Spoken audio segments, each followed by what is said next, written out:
केवल फरक्का नहीं, बुधवार के दिन चकुलिया का बीडीओ का ऑफिस जो कि उत्तर दिनाजपुर में आता है, और आप जानते हैं चाहे मुर्शिदाबाद जिला हो चाहे उत्तर दिनाजपुर जिला हो, वहां किस प्रकार से 2011 से 2019 के बीच जनसंख्या परिवर्तन हुआ है, किस प्रकार घुसपैठियों के कारण कहां 70% तो कहीं 50% से अधिक पॉपुलेशन, मुस्लिम पॉपुलेशन की वृद्धि हुई है।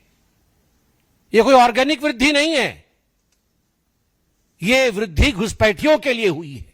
रोहिंग्यान और बांग्लादेशियों की घुसपैठिए से यह आर्टिफिशियल वृद्धि हुई है। उसी उत्तर दिनाजपुर के चकुलिया के बीडीओ के ऑफिस पे सुबह 9:30 बजे 300 लोगों का आक्रमण होता है, 20 लाख की प्रॉपर्टी जला दी जाती है, उसे ध्वस्त कर दिया जाता है।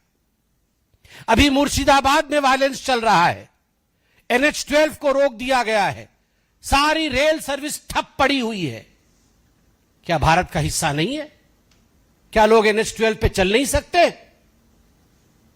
ट्रेन जलाई जा रही है तो ममता बनर्जी उसे जस्टिफाई कर रही है, वो कह रही है ये नाराजगी है माइनॉरिटीज की।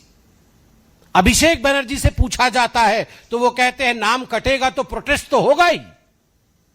और इतना ही नहीं, आप सब हमारे बंधु हैं। You are the fourth pillar of democracy. If we are a pillar of democracy as the legislature, you are one of the pillars of democracy to uphold the democracy of this country. आपके एक साथी सोमा मैती जो cover करने गई थी इस हिंसा को, उनके ऊपर जिस प्रकार से हमला किया गया है नृशंसता के साथ, with the brutality that she has been attacked, she is hospitalized. 24 घंटा उनका लोकल न्यूज है, उसकी पत्रकार है सोमा मैती। मैं भर्त्सना करता हूं भारतीय जनता पार्टी की तरफ से, किसी पत्रकार के ऊपर अगर इस प्रकार का हमला होता है तो कोई चुप नहीं बैठना चाहिए। मैं आज सभी न्यूज चैनल से कहता हूं, in solidarity we should stand with Soma. She may belong to any news channel, but if a reporter is attacked, today it is she, tomorrow it may be we.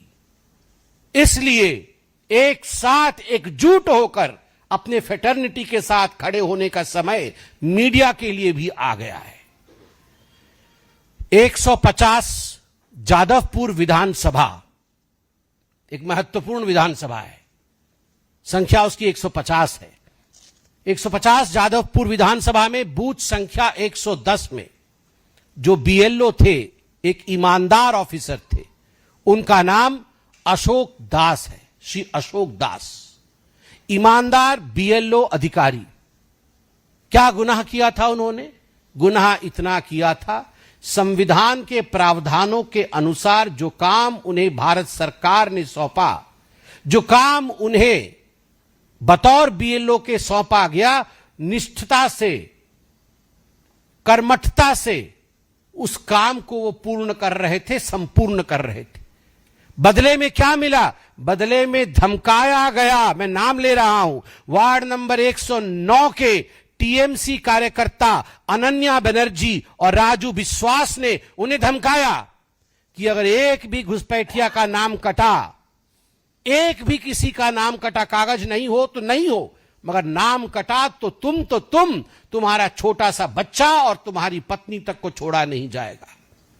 जब बार बार धमकियां मिली तो इस व्यक्ति ने, यह है अशोक दास, इस व्यक्ति ने आत्महत्या कर ली। मैं अभी वीडियो देख रहा था, सुन रहा था, अभी एक फोन कॉल, उसकी पत्नी, अशोक दास जी की पत्नी